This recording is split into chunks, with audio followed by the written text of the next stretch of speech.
Hello, it's always a real honor and privilege to get to talk at the Tamarisk conferences. I'm going to talk to you about monitoring, but first I'm going to show you some pictures, next slide, and have you think about whether they are a success or not. How about the next slide? What about the next slide? Well, the bottom line is that any of these might be a tremendous success or a horrible failure, next slide, depending on what the goal was, right? Next and next. And the details of what's going on the ground. So something at first glance might look like a tremendous success, but it's really all cheat under there. Or there's some other undesirable species that aren't very abundant but could become abundant later. Next slide. So the point is that monitoring is what's going to allow you to identify the extent to which your goals are reached in an objective way, in a way that's easy to communicate to other people, and in a way that you can make adjustments, that you can engage in adaptive management. Next slide. So next slide, we're going to start with what monitoring is. Next slide. So monitoring is just collecting information, and that can be qualitative in the terms of photos or notes that you take, or quantitative, anything that involves numbers. Now, I do want to make a note here that both quantitative and qualitative data can be either subjective or objective. And I hope by the end of this talk I've convinced you that objective data is worth your time.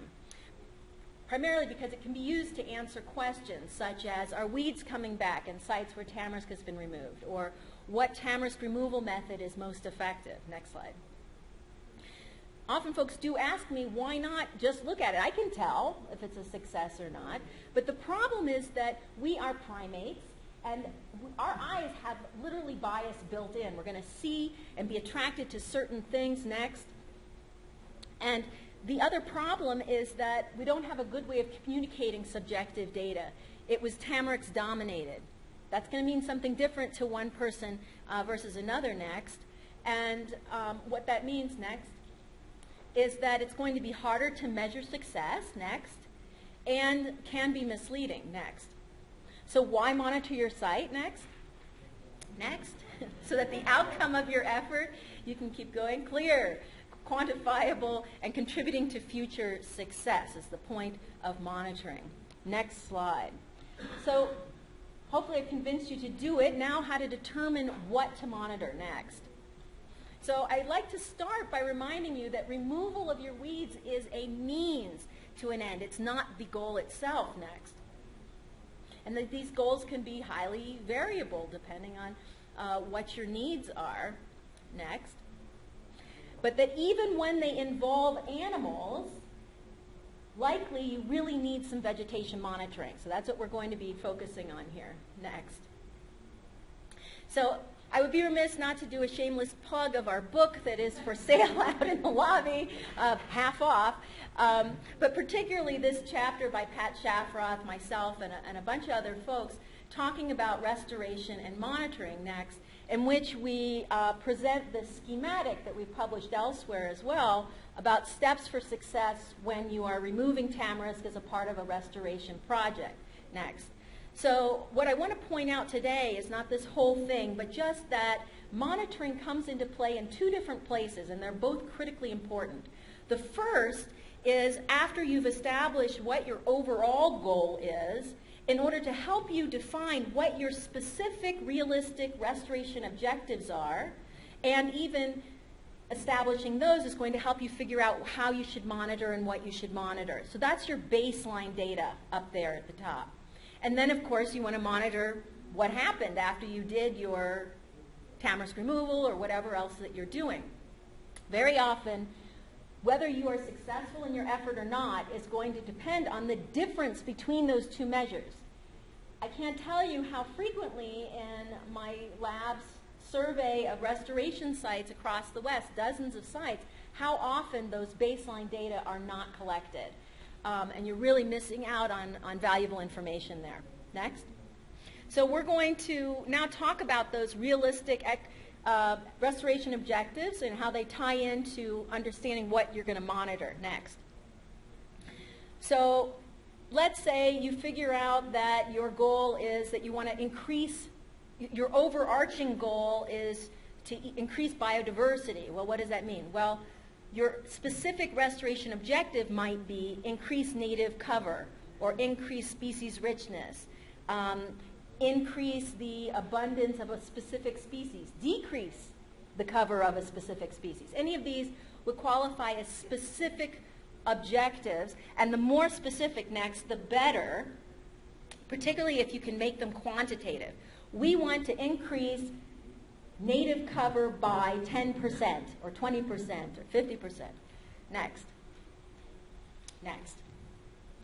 So the clearer your objectives, the clearer your approach to monitoring. For example, this is speaking of Bosque del Apache, here's a photograph from there.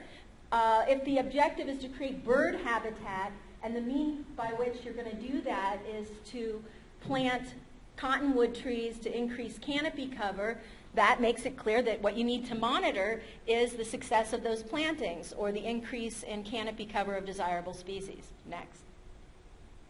So once you've identified what it is that you need to monitor, say native cover, then you can choose what monitoring approach is going to be most appropriate. Now, my lab has been comparing and contrasting monitoring methods, so using multiple methods in a single site for the last 4 years and doing statistical comparisons of them, looking at efficiency, effectiveness, and so forth. So the recommendations that I'm going to make now are based on that research. Next. So regardless of what quantitative measure that you make, of course we recommend that you always do photo points.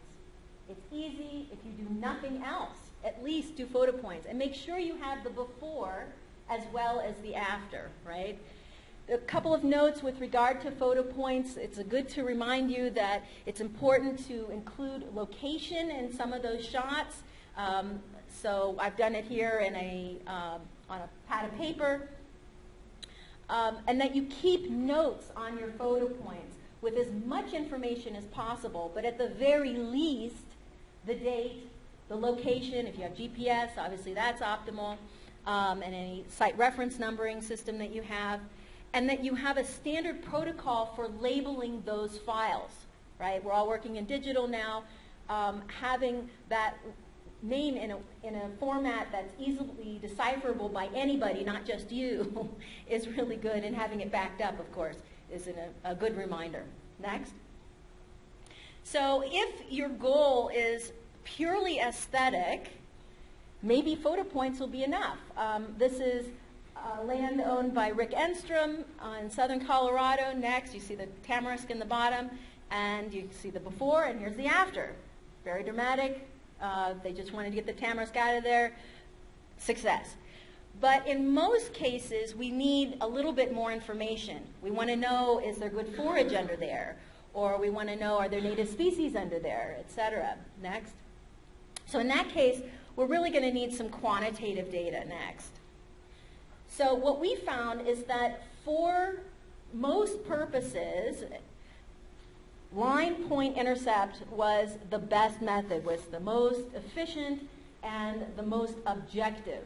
In this methodology, next, you go along a transect at regular intervals, next,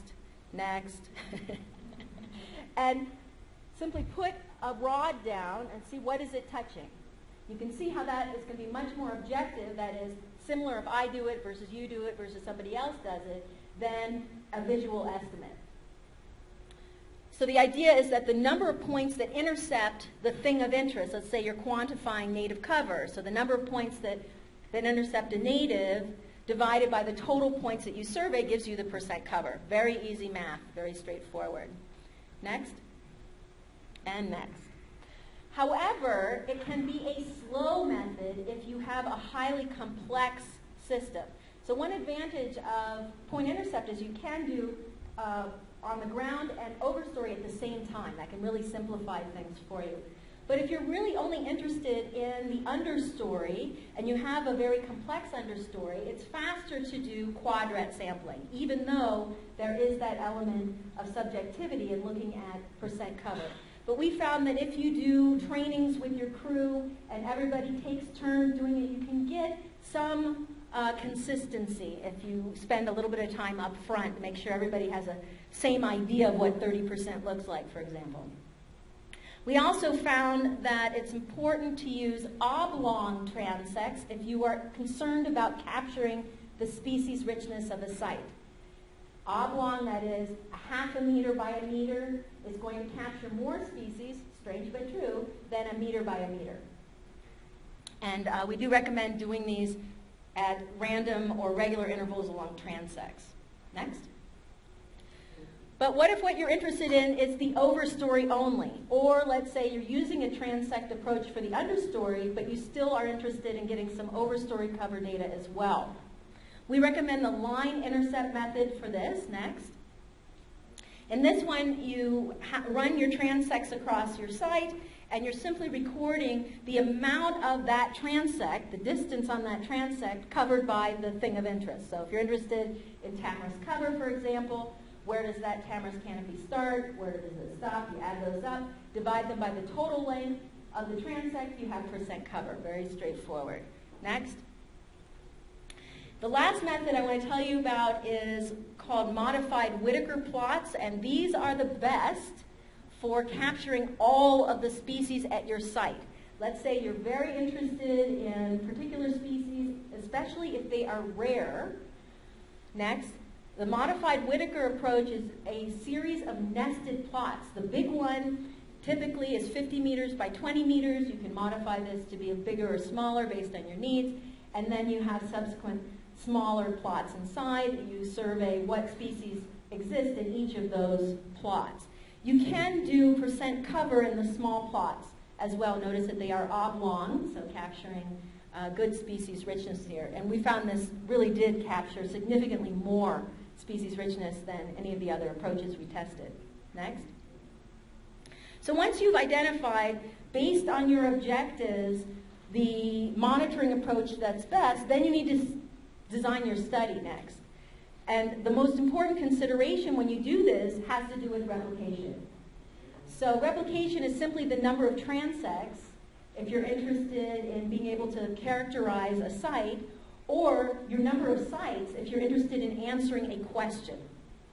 The more replication, the more certainty you're going to have about your results. The statistician who trained me, when I tried to pin him down on how many, he said, as many as you can afford. Next. Next. So how many you do, though, in a practical sense, has to do with homogeneity or heterogeneity of the vegetation at your site for the things of interest.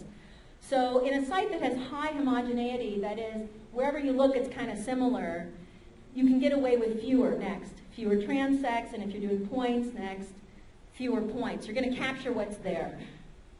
Next. But if you have a site that has high heterogeneity, on the left we see at a large scale there's high heterogeneity. Next. So if you just ran a few transects here, you're going to completely miss a couple of the species that are present there. That may or may not concern you depending on your goals. Next. So adding more transects means that you're more likely to capture what's there. Next. Now if we zoom in and look at heterogeneity at a finer scale, let's say you're really interested in species cover by species, you want to make sure that you have enough points to capture that, or you have enough quadrats that you're going to be capturing that. Next. So, next. If we just had 3 points here, we're going to completely miss a whole bunch of stuff. Next. And the more that we add, next, the better we're going to do. Next. So, I'm just flashing this up here. If you're interested in getting this emailed to you, I'm happy to do it. My email will be on the final slide. But this is a general guideline for what we experienced as far as what was a good number of transects or quadrats per site or points per site. But this is, again, going to be dependent on what's going on in your site and what your goals are. Next. So finally, I want to just show you a couple examples of how we've used point intercept, next, in projects that we've been doing here in Colorado. In this one, we're looking at 24 sites, both in western and eastern Colorado, and interested in comparing tamarisk removal methods. and how they affect native species. So the thing that we're measuring is the relative cover of natives, and if we just looked at what the sites looked like after the tamarisk was removed, that's where the yes is there, it looks like hydroax is the best method for promoting native species. Next, but if we compare that to the before case, we can see that actually the starting condition was different for these different methodologies, and that in fact the most dramatic improvement was seen at the cut stump sites. So I'm hoping this makes the point for you why you got to have that pre-data. Next. Here's one where we're looking at tamarisk cover. These are sites on the Dolores where we were looking at the difference between active removal, that's like with cut stump, for example, versus biocontrol only. And because we recorded a tree as being there, if any part of it was intersected, you can see that, of course, the biocontrol wasn't having as dramatic an effect over time as the active removal. Next. But since the thing that we're really interested in, next, is the native cover, we can see that for both the active removal and the beetles only sites, native cover did increase over time. And that although that slope is steeper for active removal, that is, the natives are coming back faster there, it's still pretty dramatic for the biocontrol only. And you might decide that, wow, that's a lot cheaper and easier to do than the active removal. That slope makes it worth it to me to not invest in the active removal. Those differences are not going to be able to be discerned just by your eye. You've got to have numbers to be able to make those distinguishing conclusions. Next. So my final thoughts are that monitoring does not have to be time intensive. The baseline data is critically important, and tracking progress over time can save you significant time and money. And with that, I'm actually going to stop so that we have time for questions. Thank you.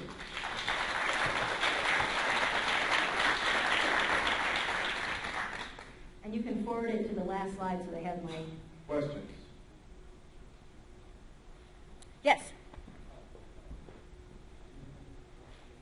Do you run your transects in the variable stream or perpendicular, or? That's an excellent question. We run our transects perpendicular so as to capture all of the variability that you expect closer versus farther away. We think that's important when you're interested in the whole ecosystem diversity, but in some cases it's going to make more sense to define your ribbons of vegetation if they're very clear, like you have willow hugging the water and then a strip of tamarisk and then cottonwood behind, and characterize each of those as separate ecosystems and how wide they are. But we find that it's easier to deal with data that just says this ecosystem has this percent cover this percent cover this. And you can accomplish that with perpendicular transects. One more question? I was going to ask, how often do you use controls or have untreated sites, especially year-to-year variation in your forks or your annuals? You kind of ask everything. So yes. Controls, whether they be what we would call positive controls, that is your desirable state that you're comparing it to, or negative controls, a place where there's the same situation and you haven't treated it, are really important if you're wanting to make any kind of conclusions about are we making a difference. There are two ways of looking at how you made a difference. There's before, after, and then there's looking at controls at the same point in time. Each of them have limitations, of course, so if you're able to do both, do both. Very often people don't have that luxury. But actually that's a good opportunity for me to make a plug for some research that we're doing right now where we're collecting data in restoration sites all over the West. And if you haven't already been contacted by my postdoc, Eduardo Gonzalez, please come to our poster out there and grab a flyer because we're interested in your data, particularly if you have those controls, positive or negative, because that's going to be our metric for restoration success, and doing a massive analysis of all of those. Thank you very much.